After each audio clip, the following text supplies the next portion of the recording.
கோமதி உட்காரு. எதுக்குங்க மறுபடியும் ஆரம்பிச்சிய? நீங்க கேட்டது ஒவ்வொன்னா எடுத்துட்டு வரதுக்குள்ள கால் வலி வந்துருச்சு. அந்த பிள்ளைக்கு முன்னாடி நான் கூட சந்தோஷம். கோமதி கோமதி வாழ்க்கையில் ரெண்டு விஷயம் மட்டும் பண்ணவே கூடாது. மட்டும் வாழ்க்கையில பண்ணிடவே கூடாதுன்னு நம்ம பிள்ளைகளுக்கு திருடிட்டு சொன்னாங்கல்ல. அப்போ வளர்ப்பு இப்படி தப்பா போச்சேடாண்டு மாச கணக்கா இன்னைக்கு ஒரு விடை கிடைச்சி போச்சு. என்னோட வளர்ப்பு சோட போல. எவனோ ஒரு மண்ண தப்புக்கு இந்த கதிரி போய கதிர் இழுத்துட்டு போலன்ற விஷயம் தெரிஞ்சா என்ன யோசி? நம்ம கதிர் அந்த விஷயத்துல மட்டும் தப்பு பண்ணாம இல்லைங்க. அப்புறம் சொல்ல வந்தேங்க. சரி சரி, சொன்ன வச்ச கேட்கறதே கிடையாது. அது கூட முன்னாடி எங்கேயும் கூட்டு போட்ட பிள்ளையா ஒரேடி அவனை நல்லவனாக்க பாக்குற. அவன் கதிரு தேமா நல்லவன் தான் கதிரு. என்ன தெரியுமா அவன் பள்ளிய சமத்துக்கு இருந்திருக்கான் கதிரு. ஏங்க மாதிரி நல்லா சீக்கிரம் எடுத்துட்டு போ. சரிங்க.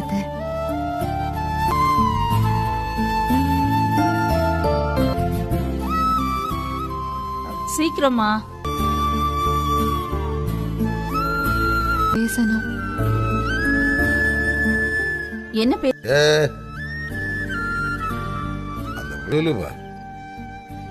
மாமா, நான் ஏதாவது தப்பா கேட்டேன்னா எதுக்கு எடுத்தாலும் எதுக்கு அவனை நம்பவே மாட்டேங்கிறீங்க?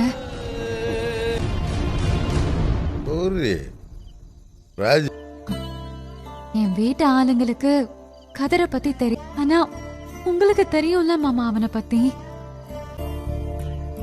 அவனே நான் நகை எடுத்தேன்னு சொன்னப்ப கூட பண்ணிருக்க மாட்டான்னு நீங்க யோசிச்சிருக்கணும்ல மாமா.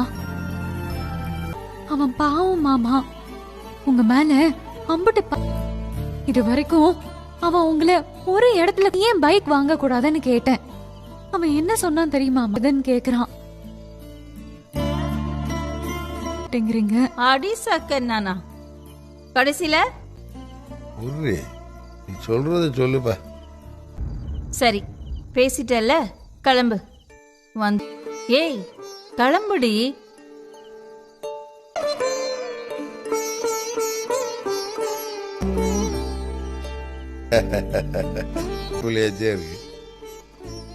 ஒரு சொன்ன குறை சொன்னே நல்ல சொன்னீங்க. இருந்தாலும் ஏன் மருமக தானே சொல்லுங்க, எதுக்கு கதிர் மேல அன்பு காட்டவே மாட்டேங்கிறீங்க?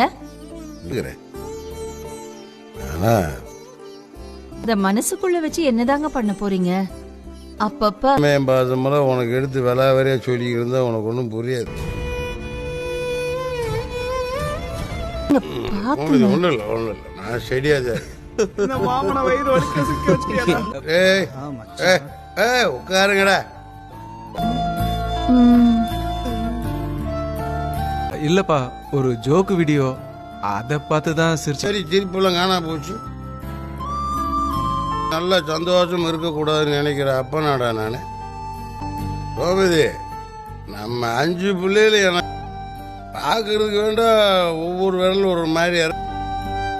இதுல எந்த விரல அடிபட்டாலும் அப்படி ஏங்க எல்லாம் காலையில பேசிக்கலாம் வாங்க. 4 வார்த்தை பேசுறப்ப குறுக்க வந்து பேசிக்கிருக்க தெரியும் மச்சான். அது என்ன மகை மாதிரி மயந்தேன்.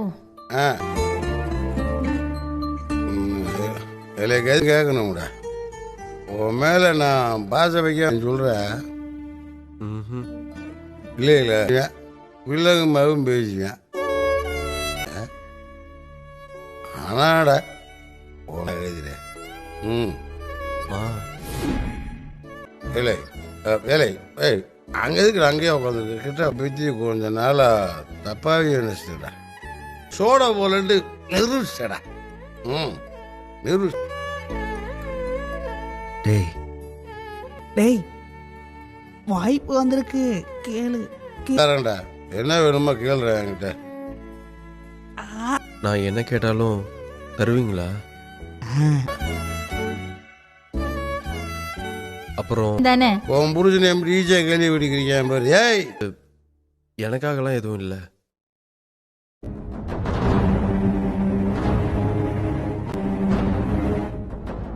ஐயோ ஆனா அவங்க வீட்டு ஆளுங்க தான் அவளுக்கு சப்போர்ட் பண்ணல. நியாயமா நடந்துக்கணும், நேர்மையா நடந்துக்கணும்னு எப்பவுமே நீங்க சொல்லுவீங்க. ஒருத்தர் ஒரு வேலைக்கு ராஜிக்கு போறது எவ்வளவு பெரிய விஷயம்ப்பா. அவ ஏதோ தப்பான முடிவை எடுத்துட்டோமேன்னு யோசிக்கிறா. அப்படியே நடக்க விடுங்க. அவ ஆசைக்கு குறுக்க நிக்காதீங்கப்பா ப்ளீஸ். ஹோட்டல மன்னிச்சம் பேசணும், மன்னிச்சு. அவர்கிட்ட நம்மளும் பதிலுக்கு அன்பா பேச வேண்டிய இல்லாம விஜயகாரன்டா நீ. இல்லப்பா, போலீஸ் ஆகணும்ன்றது வேற எந்த வேலைக்கு போனாலும் அந்த பிள்ளைய போக சொல்றேன். எல்லாரும் எந்த நேரத்துக்கு நீ பத்தா போன என்னங்க என்னைய சொல்லணும்டா. அவன் தெரியாம ஏதோ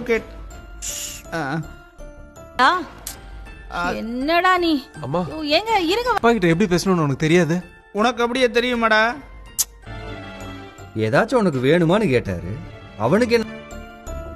அப்பா இப்ப அப்செட்டா போயிருக்காரு.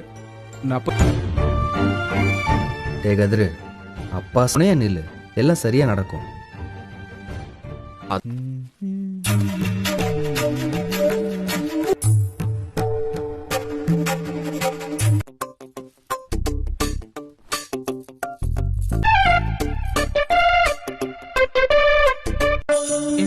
சுகன்யா, என்ன பண்ற சுகன்யா? உட்காருங்க, சொல்றேன். இப்ப எதுக்கு நீங்க தரையில படுக்கிறீங்க? நான் கொரட்டா வர்றது உனக்கு தான் விடாம இருக்க முடியும். என்ன கொஞ்சம் கொஞ்சமா கண்ட்ரோல் பண்ணுங்க. இல்ல அத பார்த்து முயற்சி பண்ணுங்க. எங்க வீட்ல இருந்து போன் பண்ணாக, வீட்டுக்கு வர சொன்னாங்க. படாத பாடுபட இருக்கிற ரூம்ல பகல் இருக்கிற வீட்ல உள் வாடகைக்கு இருக்கிற மாதிரி இருக்கு. நாளைக்கு நம்ம எங்க வீட்டுக்கு போலாமா? சினிமாக்கு போயிட்டு அப்படியே வீட்டுக்கு போயிடலாம். இல்ல இல்ல, நிறைய வேலை இருக்கும், அதான். அப்போ 2 நாள் எந்த முட்டாய் கேட்டா நாளைக்கு வாங்கி தரேன்னு சொல்லி சமாளிப்பாகல. அந்த மாதிரி எல்லாருக்கும் கேட்கும்னா கேட்கட்டும். எனக்கு என்ன வந்துச்சு? அடதான் முக்கியம்னா அதே கல்யாணம் பண்ணிட்டு போக வேண்டியதானே. ஊருக்காக ஒருத்தைய கல்யாணம் பண்ணி வீட்டுல வச்சுட்டு நம்ம தெரியல, ஒரு முழம் பூ வாங்கி தர தெரியல, ஒரு சினிமாக்கு கூட்டிட்டு போக தெரியல. யாச்சும் ஏதாச்சும் பண்ணணும்னு உனக்கு தோணல? ஏய் கத்த, நான் கூட்டிட்டு போறேன். படத்துக்கு மட்டும் இப்போ போலாம். ஏய் ப்ளீஸ் ப்ளீஸ். இல்ல, நான் கண்டிப்பா இன்னொரு நாளைக்கு கூட்டிட்டு போவேன். என்ன நம்பு, ஓகேவா? கண்டிப்பா. கண்டிப்பா. நம்பிட்டுதான். இல்ல இல்ல இல்ல இல்ல, நான் பேச்செல்லாம் மாற மாட்டேன். இங்க பாருங்க, அதைய எனக்கு கெட்ட கோவம் வரும், சொல்லிட்டேன்.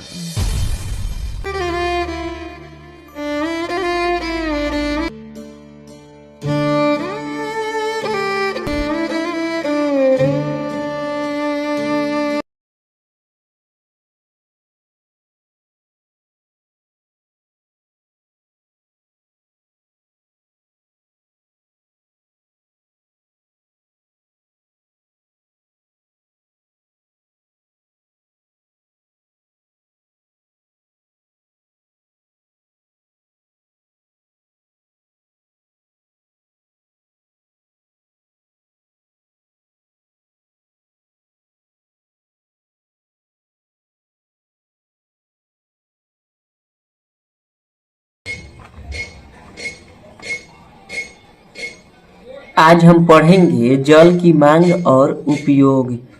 पारंपरिक रूप से भारत एक कृषि प्रधान अर्थव्यवस्था है और इसकी जनसंख्या का लगभग 2/3 भाग कृषि पर निर्भर है।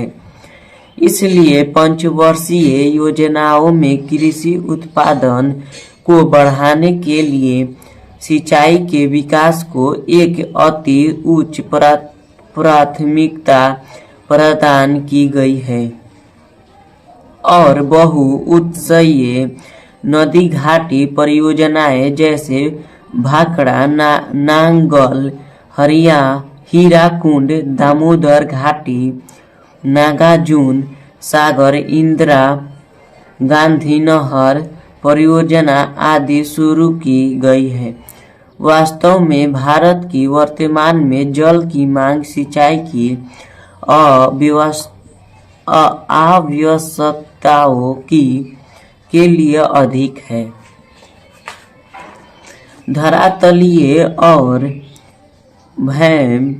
भौम जल का सबसे अधिक उपयोग कृषि में होता है। इसमें धरातलीय जल का 79% और भौम जल का 92% जल उपयोग किया जाता है, जबकि औद्योगिक सेक्टर में सतह जल का केवल 2% और भौम जल का 5% भाग ही उपयोग में लाया जाता है। घरेलू सेक्टर में धरातलीय जल का उपयोग भौम जल की तुलना में अधिक 9% है। कुल जल उपयोग में कृषि सेक्टर का भाग दूसरे सेक्टरों से अधिक है। फिर भी भविष्य में विकास के साथ साथ देश में औद्योगिक और घरेलू सेक्टरों में जल का उपयोग बढ़ने की संभावना है। सिंचाई के लिए जल की मांग। कृषि में जल का उपयोग मुख्य रूप से सिंचाई के लिए होता है। देश में वर्षा के स्थानिक सामयिक परिवर्तनता के कारण सिंचाई की आवश्यकता होती है। देश के अधिकांश भाग वर्षा विहीन और सूखाग्रस्त है। उत्तर पश्चिमी भारत और दक्कन का पठार इसके अंतर्गत आते हैं। देश के अधिकांश भागों में शीत और ग्रीष्म ऋतुओं में न्यूनाधिक शुष्कता पाई जाती है। इसलिए शुष्क ऋतुओं में बिना सिंचाई के खेती करना कठिन होता है।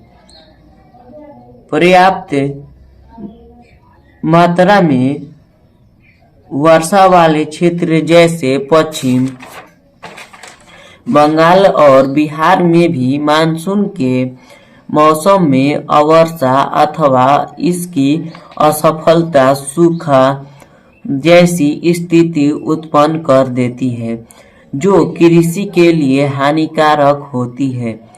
कुछ फसलों के लिए जल की कमी सिंचाई को आवश्यक बनाती है। उदाहरण के लिए चावल, गन्ना, जूट आदि के लिए अत्यधिक जल की आवश्यकता होती है, जो केवल सिंचाई द्वारा संभव है। सिंचाई की व्यवस्था बहुफसलीकरण को संभव बनाती है। ऐसा पाया गया है कि सिंचित भूमि की कृषि उत्पादकता असिंचित भूमि की अपेक्षा ज्यादा होती है।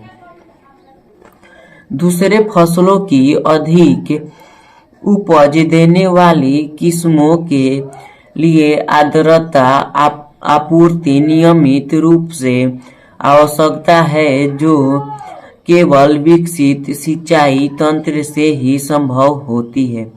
वास्तव में ऐसा इसलिए है कि देश में कृषि विकास की हरित क्रांति की रणनीति पंजाब, हरियाणा और पश्चिमी उत्तर प्रदेश में अधिक सफल हुई है।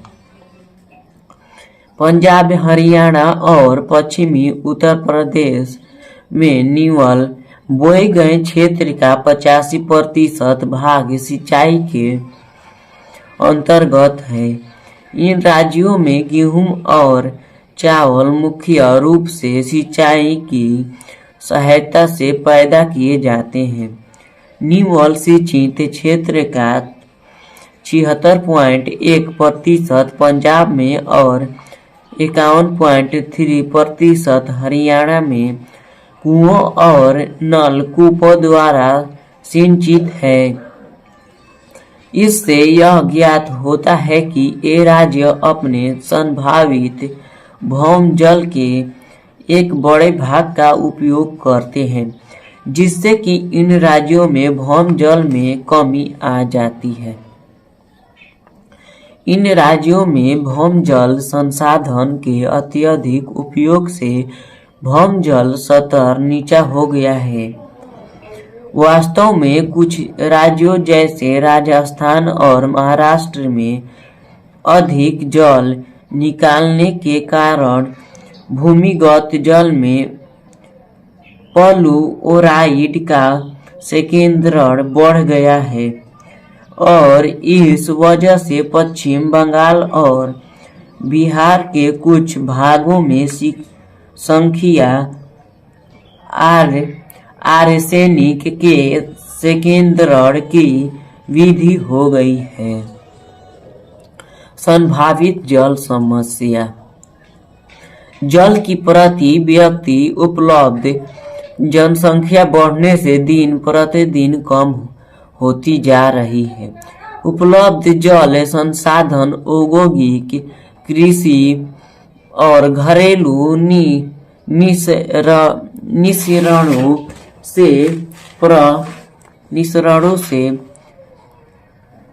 निस्सरणों से प्रदूषित होता जा रहा है और इस कारण उपयोगी जल संसाधनों की उपलब्धता और सीमित होती जा रही है।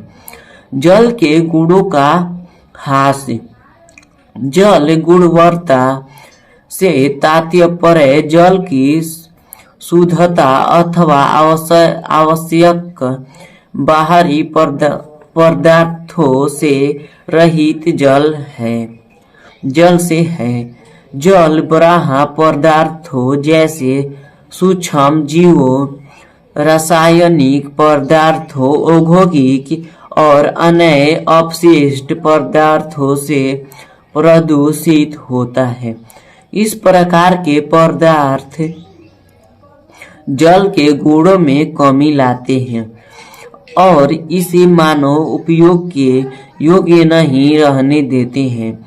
जब विषैले पदार्थ झीलों, सरिताओं, नदियों, समुद्रों और अन्य जलाशयों में प्रवेश करते हैं, वे जल में घुल जाते हैं अथवा जल में निलंबित हो जाते हैं।